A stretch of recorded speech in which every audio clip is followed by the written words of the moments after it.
Refined oil सुनने में तो बहुत अच्छा लगता है। As we have heard, it's lighter, it's healthier and आपका खाना भी बहुत स्वादिष्ट बना देता है। लेकिन क्या आपने कभी सोचा है कि पहले जमाने में रिफाइंड कुकिंग ऑयल्स नहीं थे, फिर भी लोग हमसे तो कई ज्यादा हेल्दी और फिट रहते थे। इस वीडियो में हम जानेंगे कि इंडिया में रिफाइंड कुकिंग ऑयल्स का एवोल्यूशन कैसे हुआ, ये बनाए कैसे जाते हैं, उनका हमारी हेल्थ पर क्या इम्पैक्ट होता है एंड इनका हेल्दियर ऑल्टरनेटिव क्या है। इतना भी यंग लोगों के बीच में आज कोलेस्ट्रॉल बढ़ रहा है, हार्ट के डिजीजेस हो रहे हैं, फैट बढ़ रहा है, तो इसके पीछे कहीं ना कहीं रिफाइंड ऑयल भी शामिल है। दादी, आपके टाइम पे कौन सा तेल यूज होता था? हमारे टाइम पर तो कोल्लू के बैल पर तेल निकाला जाता था। हैं? कोल्लू? हाँ, कच्ची घानी का तेल, जिसे आज के जमाने में कोल्ड प्रेस तेल कहते हैं।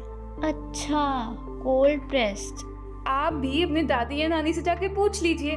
भारत में हमेशा से एक ही तरह का तेल यूज होता आ रहा था और उसे कच्ची घानी का तेल कहते थे।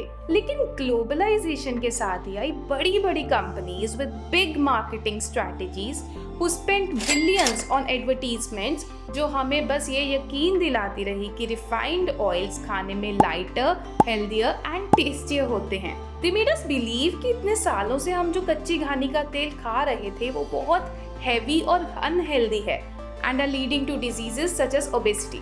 इन्हीं एडवर्टीजमेंट्स एंड स्ट्रैटेजीज की वजह से लोगों ने रिफाइंड कुकिंग ऑयल्स को अपनाना शुरू कर दिया और साथ ही साथ उनसे जुड़ी बीमारियों को भी।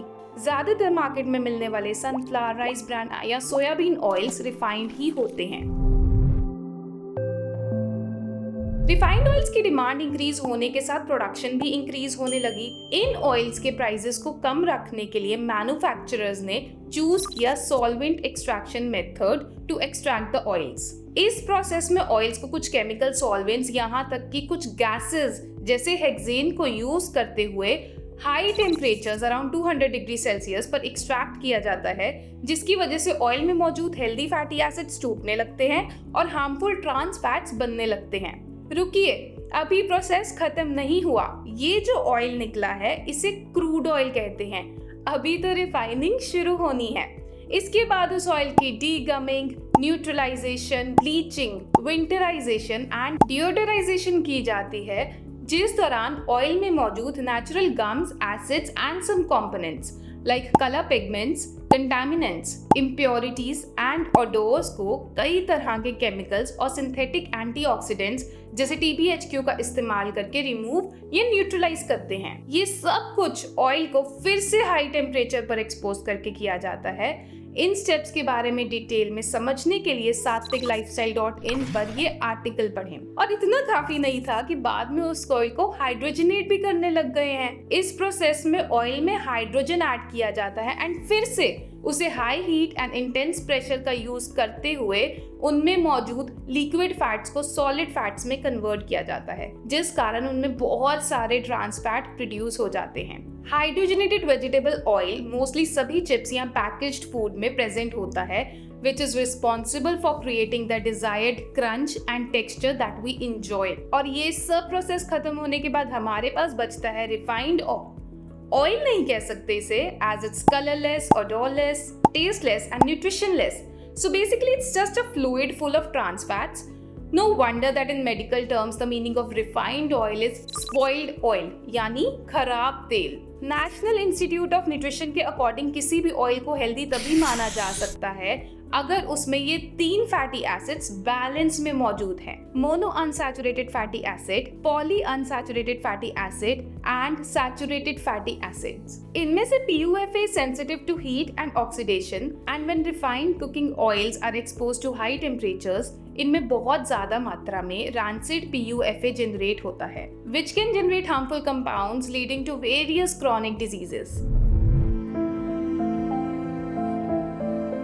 रिफाइंड ऑयल्स को डेली यूज करने से ये आपकी बॉडी में बैड कोलेस्ट्रॉल लेवल या LDL को बढ़ाता है और ये इंसुलिन रेजिस्टेंस को भी प्रमोट करता है।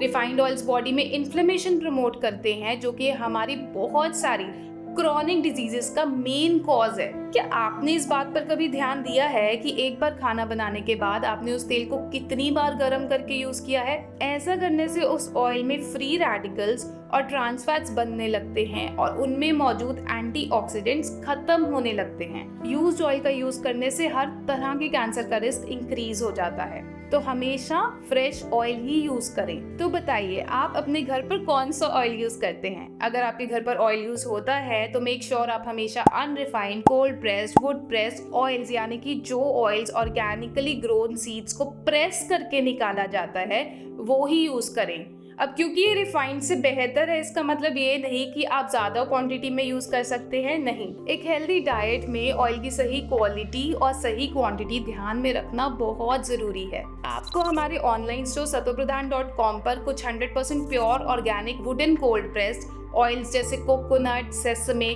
Mustard, sunflower and groundnut oils आसानी से मिल जाएंगे। कोल्ड प्रेस्ड ऑयल्स में भी हर ऑयल को उसकी स्मोकिंग पॉइंट के हिसाब से ही कुकिंग में यूज किया जाता है। इसके बारे में डिटेल में समझने के लिए हम जल्द ही एक वीडियो ला रहे हैं। If you feel that this video has added any value to your life तो इसे लाइक करना ना भूलें और अपने दोस्तों या फैमिली मेंबर से शेयर करें जो अभी तक रिफाइंड ऑयल यूज कर रहे हैं। हमारे चैनल को सब्सक्राइब करके ऐसे और इन्फॉर्मेटिव वीडियोस के लिए तैयार रहें। हम आपसे जल्द मिलेंगे।